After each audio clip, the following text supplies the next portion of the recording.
Night shift workers, what is the most frightening situation you have experienced? There is a long driveway near our studio, and at the end of it is a shed.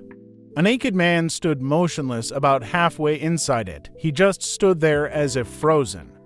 There was no lighting, but he was clearly visible in the moonlight. We couldn't stop laughing when the first shock came. It was just an old man with a little leaky roof who had escaped from the nursing home. I gave him some clothes and called the police. It happened a few more times. I was robbed at gunpoint when I was closing Taco Bell at 8 a.m. A guy with a gun demanded to open the safe. Of course, we didn't have the combination. Luckily, I convinced him that we couldn't open it, and he ran away with nothing. He hid in a trash can, waiting for someone to take out the trash. And my idiot colleague went in, ignoring the sign warning him not to do so. The really scary thing was that I recognized him. He had worked in our store less than a year ago, and he was a cool dude back then.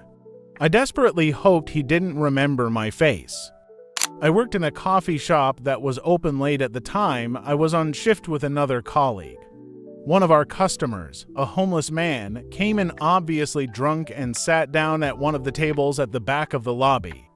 He didn't make a scene, so we just let him sit there for a while. It was raining outside, and we didn't want him to get sick. An hour passed, and it was about half an hour before closing time. So my colleague went over to the man to wake him up.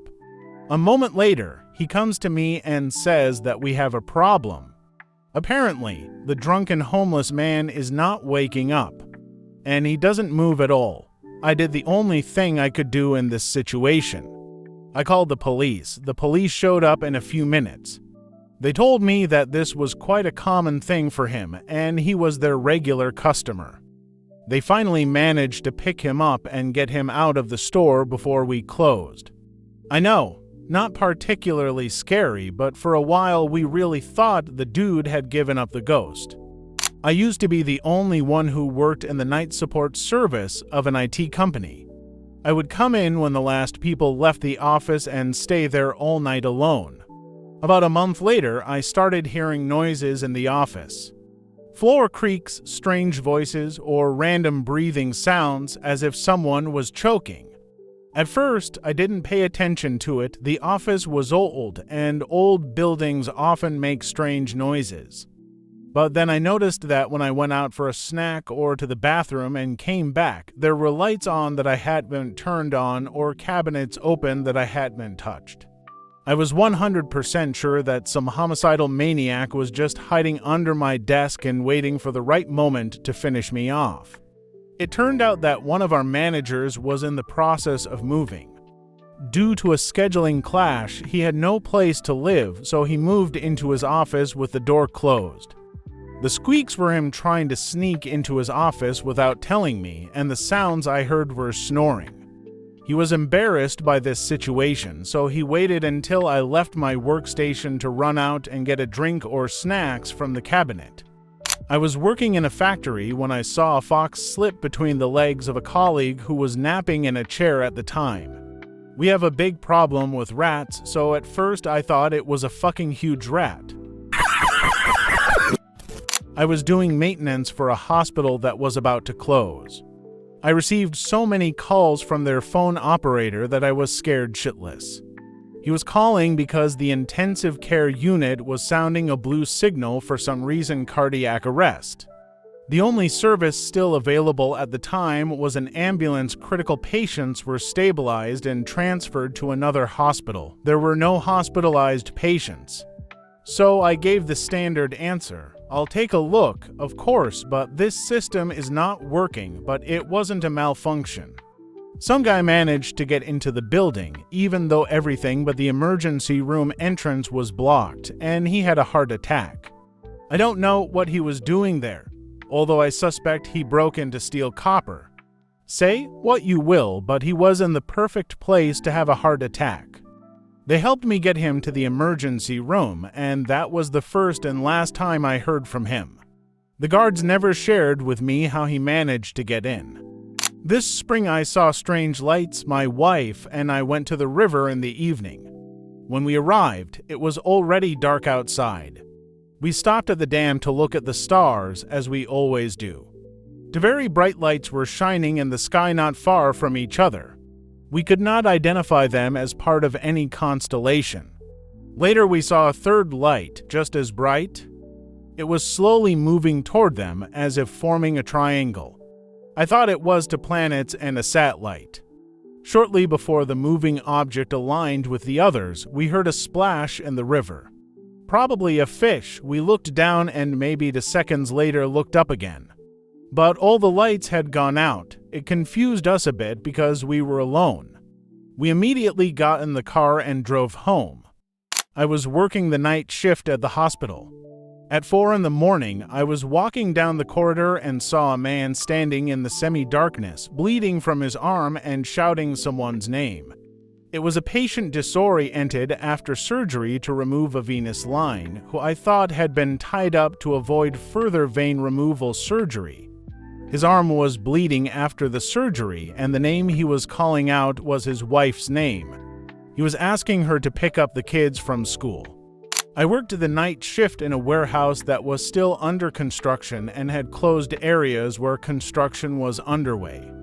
These areas had floodlights with motion sensors, just like the rest of the warehouse. Right next to where I was working, there was a wing that was almost finished, but workers came only during the day. It was completely closed at night, but there was one thing. These floodlights were constantly on, not one by one or several at once, as when a supervisor walks around or someone checks the sensors. They would go out all at once, then turn off one by one. Sometimes they would go off here and there. Knowing that there is someone else in the warehouse where there are no other people except you at 2 a.m. when you are still not sleepy is terrifying. Even if I subconsciously realized that it was probably rats. I worked as a night picker at Office Depot for 2 years.